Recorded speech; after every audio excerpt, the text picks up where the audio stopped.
한국판 뉴딜은 디지털 뉴딜, 그린 뉴딜과 안전망 강화로 크게 나뉜다. 경제 전환점이 될 이번 정책의 세부 내용을 파헤쳐보고 관련주까지 분석해본다. 그리고 한국판 뉴딜 속 저평가된 종목을 공개한다.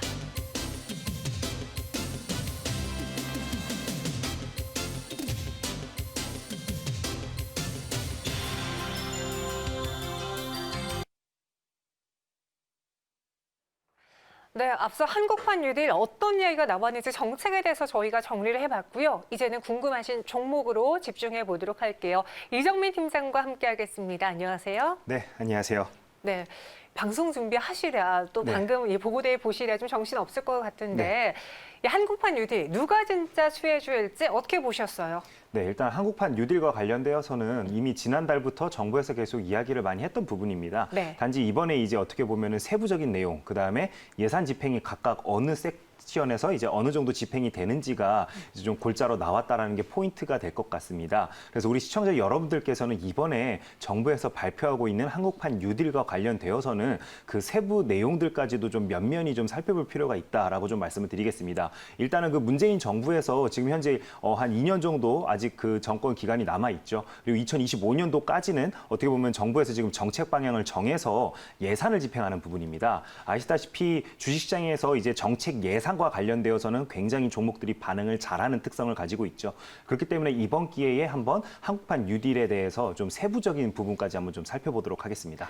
실제로 관련주들 안 갖고 계신 분들 없을 것 같아요. 물론 모든 섹터에 있는 종목을 다 담을 수는 없지만 하나씩 내가 보는 기대주는 담아 놓으셨을 텐데 실제로 지금 증권가에서도 이 종목들을 가지고 투자하신 분들이 많잖아요. 저희가 그런 걸 볼 수 있는 자료가 있다고요? 예, 맞습니다. 네. 제가 지금 이 뒤에 좀 이렇게 자료 하나를 좀 캡처를 해왔는데요. 지금 보시는 부분이 뭐냐면 키움증권에서 지금 이번 주 금요일까지 실전 투자자 대회가 열리고 있습니다. 그래서 보시면은 지금 이제 그 뭐 주식 투자 대회 같은 경우에는 개인 투자자들 그 리그가 다 있는데요. 제가 이제 캡처한 부분은 바로 1억 리그입니다. 그래서 1억 이상의 예수금을 가지신 분들이 지금 현재 어느 정도 수익률을 올리고 있고 또는 어느 정도의 지금 현재 수익금을 이제 벌고 있는지를 나타내고 있는데요. 우리 투자자분들이 가장 궁금한 게 그런 부분이잖아요. 슈퍼 개미들 또는 투자를 굉장히 잘하는 개인 투자자들은 어떤 종목을 매매하는지 그리고 어느 타이밍에서 매도를 하는지 이런 부분이 좀 굉장히 궁금하실 텐데 저는 그런 부분에 대해서 궁금하신 분들은 키움증권을 좀 참고하셔라라고 좀 말씀을 드리도록 하겠습니다. 키움증권 같은 경우에는 일반적으로 그 개인 투자자분들이 가장 많이 이용하는 증권사이기도 하죠. 그렇기 때문에 어느 정도 그 평균치를 우리가 내볼 수가 있다라는 게 좀 포인트가 될 것 같습니다. 예를 들어서 뭐 수익률 1위를 하고 계신 분 같은 경우에는 아가다라는 이제 그 필명을 쓰시고 계신데 현재 그 한 달 동안의 누적 수익률이 383% 정도 된다고 하십니다. 그다음에 뭐 수익금 순위로는 지금 1등 하시는 분이 냉정골이라는 분이신데 지금 현재 한 달간 30억 좀 넘게 벌고 계시네요. 그래서 흔히 얘기하는 슈퍼 개미라고 하면은 흔히 선수라고도 이제 얘기를 좀 많이 하죠. 데일리 기준으로 한 5천만 원에서 한 1억 정도 수익금을 내는 사람들을 우리는 흔히 그 정도라고 이제 얘기를 하는데 시청자 여러분들께서도 한번 이제 냉정하게 좀 내가 시장 평균 대비해서는 어느 정도 지금 현재 위치에 있는지 좀 파악할 때는 이런 부분을 좀 이용하시면 좋다라고 좀 말씀을 드리겠고요. 그다음에 제일 중요한 게 보유 종목이랑 매매 내역도 알 수가 있습니다. 그래서 제가 이 부분도 한번 좀 살펴봤는데요. 슈퍼 개미들 같은 이런 특징을 가지고 있습니다. 시장에서 절대 소외되는 종목들을 매매하지 않는다가 포인트가 될 것 같습니다. 그래서 보시면은 뭐 유비케어나 아니면 뭐 SK케미칼, DPC 이런 종목들을 매매하는 거를 우리가 볼 수가 있는데요. 이런 종목들이 최근에 다 이슈가 있었습니다. 그렇기 때문에 우리 시청자 여러분들도 시장에서 꼭 그 주도하고 있는 테마들 위주로 매매를 해야지만 큰 수익을 올릴 수 있다. 이렇게 좀 말씀드리겠습니다. 보시면요. 아가다님은요. 유비케어라는 종목, 이 비대면 의료 관련 종목을 사셨고요. 오른쪽에 파이어맨의 경우에는 유비케어와 함께 최근 핫했던 DPC 그리고 여기 SK케미칼은 코로나19 치료제 관련 종목들 원집의 경우에는 삼성중공 우선주로 큰 수익을 내셨고요. 마지막 화이트벨의 경우에는 동아약품이죠. 이 역시도 코로나19 치료제 그러니까 두 가지로 나뉘어지는 것 같아요. 한국판 뉴딜 정책 수혜주냐 아니면 코로나19 관련주냐 좀 예외적으로 삼성중공 우선주가 있긴 한데 우리가 이를 통해서 무엇을 알 수 있을지 실제로 이제 투자 포인트로 접근해 봐야 되죠. 되잖아요. 네, 맞습니다. 이런 슈퍼 개미들도 어떻게 보면은 지금 현재 그 정부 정책과 연관성이 있는 종목들을 매매를 하고 있죠. 네. 그렇다면 우리들 입장에서는 더더욱 열심히 공부를 해서 그들을 좀 따라잡을 수 있도록 노력하는 게 좀 중요할 것 같은데요. 그런 측면에서 오늘 한국판 뉴딜 이제 정부에서 발표한 자료를 제가 가지고 왔습니다. 네, 집중해 보세요. 네, 보시면은 큰 틀에서는 세 가지 섹션으로 좀 나눌 수 있을 것 같습니다. 첫 번째로는 디지털 뉴딜이 있을 거고요. 그다음에 두 번째로는 그린 뉴딜, 그다음에 세 번째로는 안전망 강화. 이렇게 좀 세 가지 섹션으로 나눌 수 있다라고 좀 생각을 해주시면 될 것 같고요. 그다음에 10대 대표 과제라고 해가지고요. 디지털 뉴딜, 디지털 그린 융합, 그다음에 그린 뉴딜 이렇게 이제 세 가지 섹션에서 또 10가지의 대표 과제로 나눠져 있다. 그래서 우리가 이 부분에 대해서 명확하게 알고 있어야 된다라는 게 좀 포인트가 될 것 같습니다. 특히나 그 그린 뉴딜과 관련해 디지털 그린 뉴딜과 관련되어 가지고는 정부에서 지금 현재 예산 집행을 약 한 58조 원 정도 진행을 한다라고 합니다. 그다음에 그린 뉴딜과 관련해서 가장 큰 예산을 좀 집행을 하는데요. 약 73조 원 정도를 집행하는 것으로 현재 알려지고 있고요. 안전망 강화와 관련되어 가지고는 약 한 28조 원 정도를 투자를 한다라고 합니다. 그래서 총 2025년도까지 160조 원을 투자하는 굉장히 큰 프로젝트다라고 좀 생각을 해주시면 될 것 같습니다. 쉽게 말해서요. 큰 양대 축은 디지털, 그린으로 나뉘어져 있고 앞서 저희가 말씀드린 것처럼 일자리 관련된 전체적인 사회 안전망은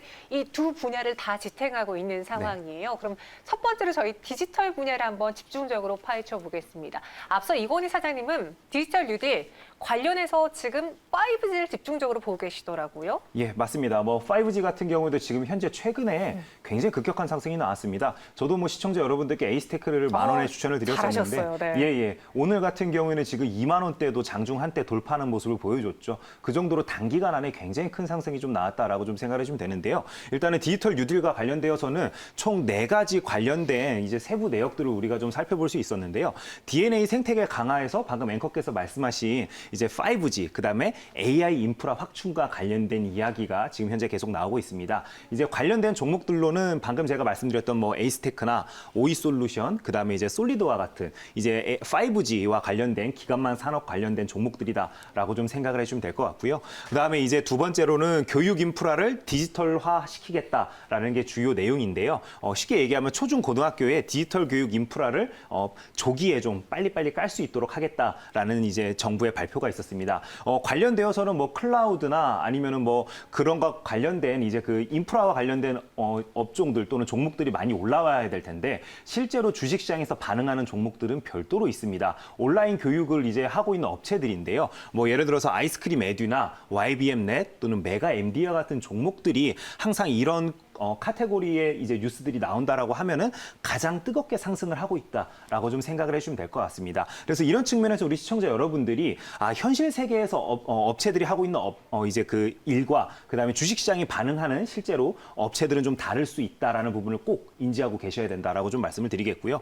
그다음에 이제 비대면 산업을 정부에서 좀 육성을 하겠다라고 합니다. 주요 이제 내용으로는 뭐 원격 의료, 그다음에 원격 근무를 확산화를 조금 더 이제 시키겠다는 내용인데요. 아까 말씀드렸던 것처럼 원격 의료와 관련되어서는 뭐 유비케어, 그다음에 비트컴퓨터와 같은 이제 종목들이 좀 많이 상승을 하고 있고요. 오늘 같은 경우에는 필로시스 헬스케어가 상한가에 도달하는 모습을 보였습니다. 그래서 이제 그 원격 의료와 관련되어서는 요 정도 살펴보면 좋을 것 같고요. 그다음에 알소프트가 이제 대표적인 우리나라 종목들 중에서는 이제 그 원격 근무, 그래 집에서 이제 재택근무하는 종목으로 지금 현재 편승이 되어 있는데 알소프트는 지금 이번에 일본에서도 좀 매출이 잘 나올 것으로 예상이 되고 있습니다. 그래서 그런 포인트들을 좀 알고 계시면 좋을 것 같고요. 그다음에 마지막 네 번째로는 SOC 디지털화가 있습니다.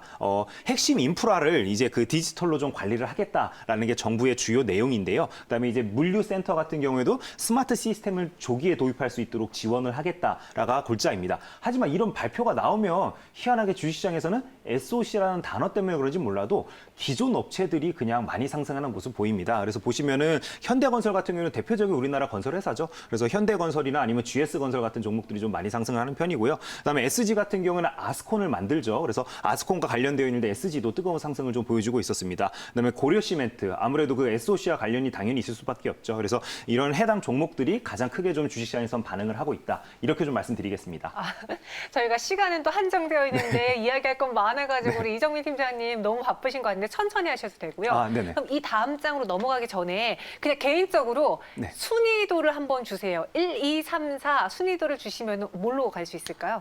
당연히 처음에는 저 같은 경우에는 당연히 5G로 좀 말씀을 드릴 것 같아요. 1순위는 5G. 예, 그다음에 이제 두 번째로는 지금 현재 교육주 같은 경우에는 아직 많이 상승은 하진 않았습니다. 워낙 뉴딜과 관련되어서는 네. 여러 섹터에서 좀 많이 상승한 종목들이 많은데 교육주는 상대적으로 좀 덜 오른 측면이 있다 보니까 시청자 여러분들께 이제 두 번째로는 좀 교육주로 좀 말씀을 드리도록 하겠습니다. 1순위는 5G, 2순위는 이제 교육으로 관련해서 해주셨고요. 그럼 저희 그린 뉴딜로 또 넘어오겠습니다. 그린 뉴딜은 또 세 가지로 분류해 오셨는데 어떤 내용이 있는지 짚어주세요. 네, 그린 뉴딜 관련해 가지고는 이제 세 가지로 크게 좀 나눌 수가 있습니다. 뭐 첫 번째로는 도시 공간을 이제 그 재활성화시키겠다. 쉽게 얘기해서 도시 재생화 산업이고요. 그다음에 뭐 생활 인프라를 녹색으로 전환을 하겠다라는 게 정부의 이제 내용인데요. 그 안에 이제 그 면면을 좀 살펴보면은 물 관리 체계를 이제 좀 구축을 하겠다. 그래서 뭐 4대강 사업도 그전에 있었지만 이제 수질과 관련된 부분에서 지속적으로 계속 뭐 이제 뭐 붉은 물이 나오고 있다 이런 얘기도 그전에도 막 있었었죠. 그래서 그런 부분들을 좀 디지털화 시켜서 조금 더 체계적으로 관리를 하겠다. 수자원에 대해서 이렇게 좀 밝히고 있고요.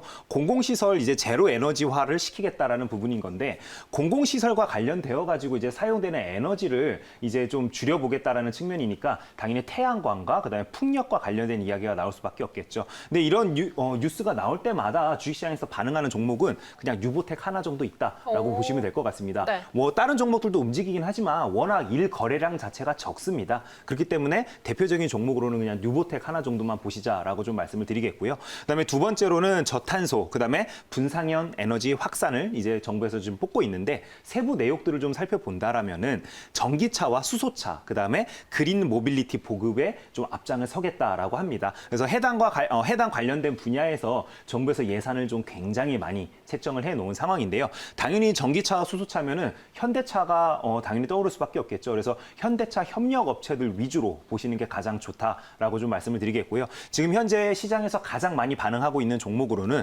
두산 퓨얼셀이 있습니다. 근데 두산 퓨얼셀 같은 경우에는 최근에 급격하게 상승을 많이 했습니다. 불과 한 달 전반만 해도 5천 원대에 머물던 주가가 지금은 뭐 3, 4만 원대까지 오를 정도로 굉장히 많이 올랐으니까 우리가 좀 조심할 필요는 있다라고 좀 말씀을 드리겠고요. 그다음에 이제 수소차 테마주 안에서는 상하 프론테크도 굉장히 좀 많이 오른 편에 치가죠. 특히나 이제 멤브레인 필터를 국산화시킬 수 있는 대체 업체로 지금 현재 크게 좀 부각이 되고 있는 상황입니다. 그다음에 센트럴 모텍 같은 경우에는 전기차 테마주로 분류가 되어 있습니다.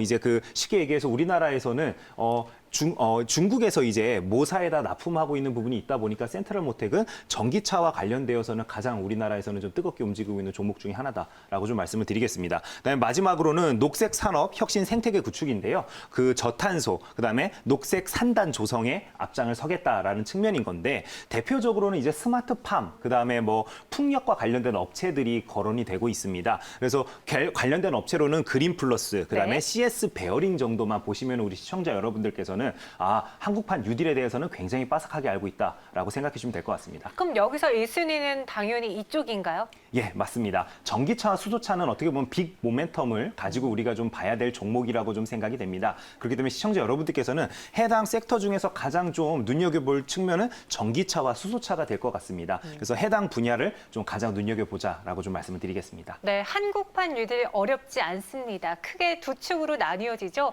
디지털 뉴딜은 네 분야를 보시면 되고요. 그린 뉴딜에서는 세 분야인데 다 사기 어렵다면 디지털 뉴딜에서는 1순위로 5G 쪽 공략해 보시고 그린 뉴딜 안에서는 첫 번째로 이제 저탄소 분산형 에너지 확산을 통해서 뭐 수소차, 전기차 쪽을 보자. 마지막으로는 이제 안전망 강화, 일자리 관련주도 있는데 종목이 너무 많아서 사실 저도 이거 공부하기 참 어렵더라고요. 네. 이정민 팀장님은 다른 것들 다 고려해봤을 때, 가격도 고려해봤을 때 난 이 종목이 마음에 든다. 딱 한 종목 최선으로 꼽아보자면요? 네, 제가 그래서 굉장히 좀 오늘 신중하게 종목을 뽑아왔습니다. 네. 워낙 지금 해당 관련 이제 그 이슈 때문에 많은 종목들이 굉장히 많이 올랐습니다. 그래서 제가 이제 뽑아봤더니 유니테스트를 오늘 시청자 여러분들께 좀 안내를 해드리려고 합니다. 유니테스트 같은 경우는 이제 반도체 그 장비 업체입니다. 그 유닛 테스트는 좀 이런 식으로 좀 접근을 해보도록 할게요. 디지털 뉴딜이 점점점 정부 예산이 들어가든 아니면 그린 뉴딜에서 정부 예산이 들어가든 결국에 반도체 수요는 늘 수밖에 없습니다. 그래서 그런 측면에서는 유닛 테스트가 앞으로 좀 유망하지 않을까라는 측면에서 시청자 여러분께 좀 안내를 해드리고 있고요. 지금 현재 코로나 사건이 어떻게 보면은 점점점 이제 그 줄어드는 게 아니라 해외에서는 점점 커지고 있죠. 그런 측면으로 놓고 봤을 때 코로나가 커지던 작아지던 결국에 반도체 수요는 지속적으로 좀 증가하고 있다는 게 좀 포인트가 될 것 같습니다. 그다음에 동사 같은 경우에는 고객사로 SK 하이닉스, 그다음에 대만의 난야 등 글로벌 고객사를 좀 보유하고 있다는 측면에서는 굉장히 좀 매출처가 다변화되어 있다라고 좀 생각을 해주시면 될 것 같고요. 그다음에 지금 현재 그 설비 같은 경우에도 사이클이 있습니다. 근데 지금 고객사들의 설비가 이제 교체 사이클에 다가왔다. 그렇기 때문에 유닛 테스트의 그 매출도 점점점 증가할 수밖에 없다라고 생각이 되어서 동사를 좀 추천드리도록 하겠습니다. 네, 그럼 유닛 테스트 차트 볼게요. 보니까요, 좀 최근에 많이 올랐더라고요. 네네, 오늘까지도 7% 넘게 상승하고 있는데, 요 구간에서 들어가도 괜찮은 건가요? 네, 그래서 지금 제가 좀 망설여지는 부분이 바로 그런 부분이었는데요. 네. 그래도 동사 주식 같은 경우에는 다른 종목들보다 그렇게 많이 오른 종목은 아닙니다. 그래서 제가 시청자 여러분들께 좀 추천드리고 싶은 부분은 오늘 이렇게 달릴 때보다는 살짝 눌릴 때 들어가자가 좀 포인트가 될 것 같습니다. 그래서 15,000원 부근에서 좀 접근 가능하지 않을까 싶고요. 네. 목표 가격은 좀 2만 원까지 좀 바라보도록 하겠습니다. 손절 가격은 13,500원을 만약에 이탈하게 된다면 손절로 대응하시면 될 것 같습니다. 네, 유닛 테스트 13,500원에 손절 라인 제시해 주셨고요. 목표 주가 2만 원 이야기했습니다. 유닛 테스트 짚어봤고, 그리고 저희 SPSL의 경우에는 수자 관련주로 저희가 이전에 이야기를 했고, 오늘 마침 또 한국판 뉴딜의 수혜주가 될 수 있는 종목이잖아요. 네네. 간단하게 저희가 시간 관계상 리뷰해 볼게요. SPSL도 제가 지난 시간에 시청자 여러분들께 추천 종목으로 좀 안내를 해드렸죠. 추천드린 이후로 한 30.45% 정도 이제 상승하는 구간이 나왔습니다. 오늘 대통령께서 그리고 이제 또 국무총리께서 지금 현재 계속 발언을 이어나가시는 걸로 알고 있는데요. 이렇게 이슈가 이제 다가왔을 때는 이미 재료가 소멸된 부분입니다. 그렇기 때문에 매도 의견으로 좀 접근하셔라라고 좀 말씀을 드리도록 하겠습니다. 수익을 충분히 누리셨으니 이제는 매도해보자 SPSL 주셨고요. 유닛 테스트 한번 눈여겨보시기 바랄게요. 한국판 뉴딜 누가 진짜 수혜주일까? 이정미 팀장이 정리해 주셨습니다. 오늘 말씀 고맙습니다. 네, 감사합니다.